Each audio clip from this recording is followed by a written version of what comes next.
Assalamualaikum warahmatullahi wabarakatuh, teman-teman semuanya. Waalaikumsalam warahmatullahi wabarakatuh. Assalamualaikum warahmatullahi wabarakatuh. Saya Siti Winda Adriani, perwakilan dari kelompok 4, akan memulai diskusi kali ini, Nah, di mana PPT dan makalah dan video presentasi kami telah kami kirimkan di grup tadi pagi. Nah, eh, kepada teman-teman yang ingin menambahkan materi ataupun ingin berkomentar tentang makalah PPT dan presentasi kami tadi, dipersilakan.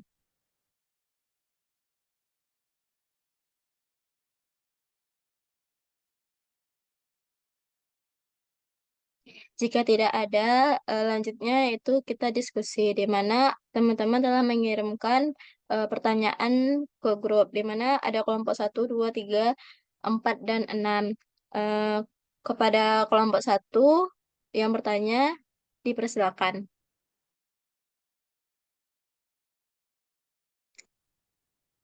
Baik, terima kasih moderator. Saya Zakherani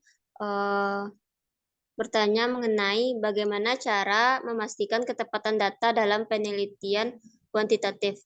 Terima kasih.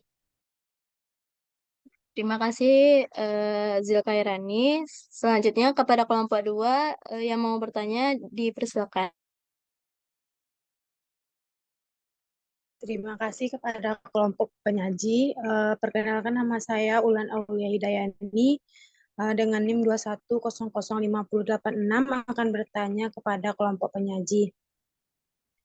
Di mana pertanyaannya yaitu dari beberapa teknik analisis data pada penelitian kuantitatif yang telah dijelaskan pada makalah, menurut kelompok penyaji, manakah yang paling efektif digunakan? Sekian pertanyaan saya kembalikan kepada moderator. Terima kasih Ulan atas pertanyaannya. Selanjutnya yaitu pertanyaan dari kelompok 3 kepada perwakilan kelompok 3, dipersilakan.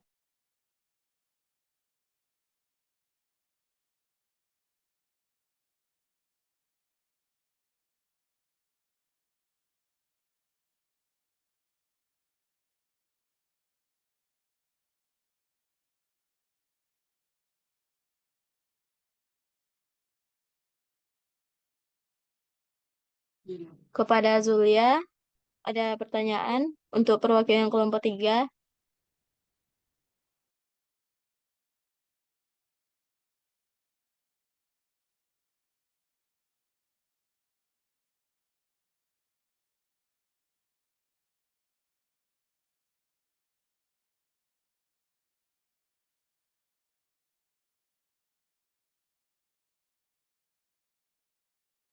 Baik, eh, kita akan menunggu pertanyaan dari kelompok 3. Selanjutnya yaitu menjawab pertanyaan dari kelompok 1, yaitu dari Viola. Kepada Viola, dipersilakan.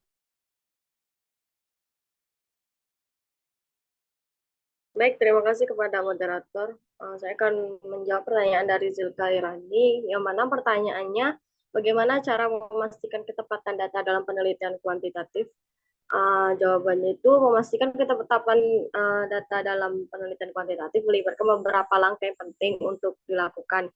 Yang pertama itu ada pengumpulan data yang valid dan reliable. Untuk mendapatkan data yang valid dan reliable dalam penelitian kuantitatif, instrumen penelitiannya harus valid dan reliable. Hal ini berarti bahwa data harus diperoleh melalui metode yang sesuai dengan tujuan penelitian dan harus memiliki kepekaan teoritik untuk memahami makna data yang dikumpulkan. Yang kedua itu ada pemeriksaan format dan kehadiran data, ini mana pemeriksaan format dan kehadiran data adalah langkah awal yang penting dalam memastikan ketepatan data. Penelitian ini harus memeriksa apakah input data sudah tercantum format yang benar dan apakah data yang dikumpulkan memenuhi kriteria yang ditentukan. Yang ketiga itu ada analisis data yang sesuai dengan tujuan penelitian. Analisis data harus dilakukan dengan menggunakan metode yang sesuai dengan tujuan penelitian. Jenis analisis yang digunakan harus dipilih berdasarkan jenis data yang dikumpulkan dan tujuan penelitian yang ingin dicapai. Yang keempat itu ada penggunaan data yang sesuai dengan tujuan penelitian, yang dimana data yang dikumpulkan harus sesuai dengan tujuan penelitian. peneliti harus memastikan bahwa data yang digunakan untuk menjawab pertanyaan penelitian atau hipotesis yang ingin diuji. Yang kelima itu ada penggunaan metode pengumpulan data yang sesuai, yang dimana metode pengumpulan data harus sesuai dengan tujuan penelitian dan jenis data yang dikumpulkan. Misalnya, kuesioner dapat digunakan untuk mendapatkan informasi dari responden, sedangkan wawancara dapat digunakan untuk mendapatkan informasi yang lebih spesifik.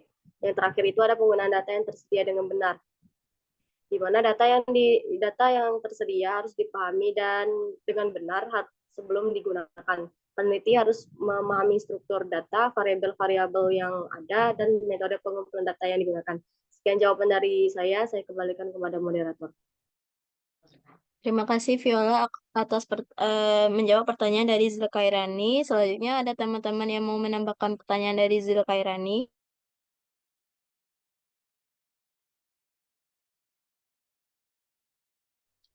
Jika tidak ada, saya kembalikan kepada Zulkairani.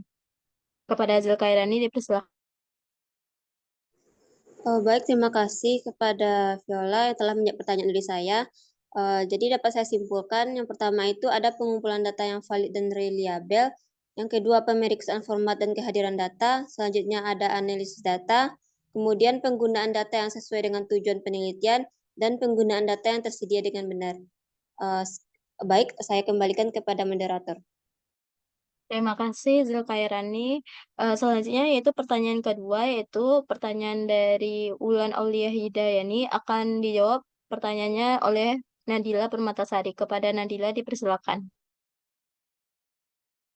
Baik, terima kasih sebelumnya moderator. Saya Nadila Permatasari, perwakilan dari kelompok 4, izin menjawab pertanyaan dari Wulan Aulia Hidayani, di mana pertanyaannya dari beberapa teknik analisis data pada penelitian kuantitatif yang telah dijelaskan pada makalah, menurut kelompok penyaji manakah yang paling efektif digunakan? Efektivitas teknik analisis data dalam penelitian kuantitatif sangat tergantung pada tujuan penelitian, mana jenis data yang dikumpulkan dan pertanyaan penelitian yang ingin dijawab. Jadi ada beberapa teknik analisis data yang umum digunakan dalam penelitian kuantitatif dan situasi di mana masing-masing teknik mungkin yang paling efektif. Yang pertama yaitu analisis deskriptif. Efektivitasnya berguna untuk memberikan gambaran umum tentang data dan meringkas karakteristik dasar dari data.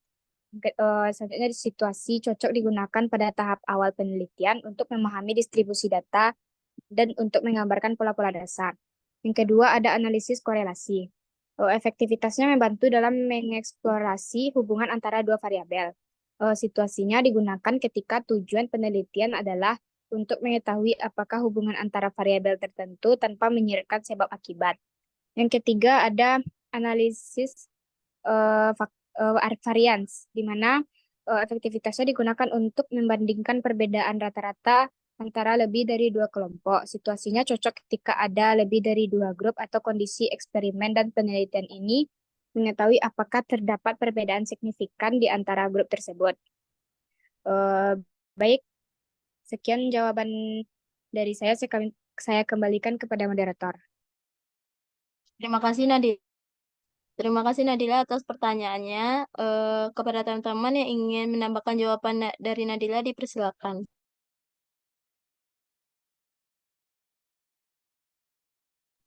Jika tidak ada, saya kembalikan pertanyaannya lagi kepada Wulan Aulia Hidayani. Kepada Wulan dipersilakan. Terima kasih kepada kelompok yang telah menjawab. Saya paham. Terima kasih Ulan. Selanjutnya yaitu pertanyaan dari Yulia Selinda. Kepada Yulia Selinda, atas pertanyaannya dipersilakan.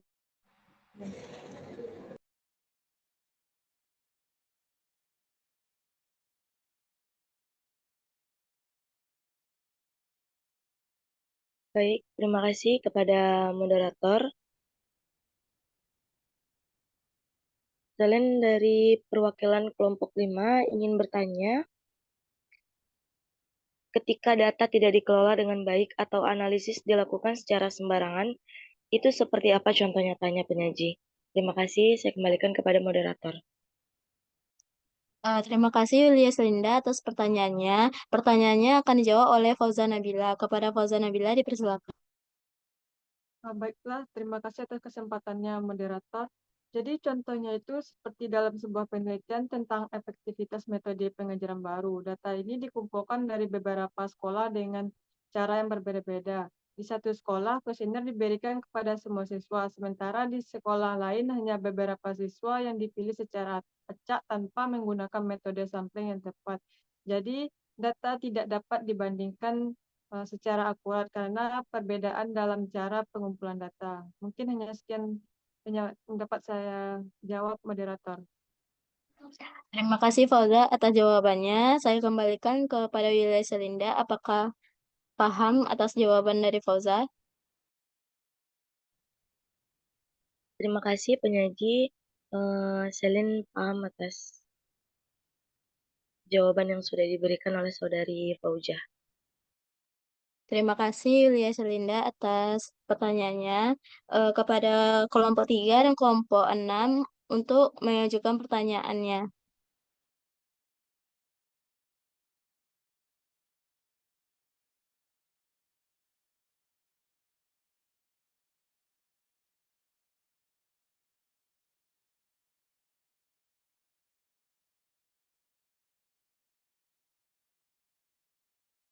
Baik, jika tidak ada pertanyaan lagi, saya akhiri presentasi kelompok kami.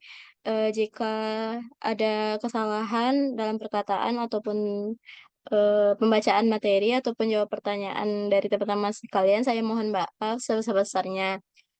Sekian, terima kasih. Assalamualaikum warahmatullahi wabarakatuh.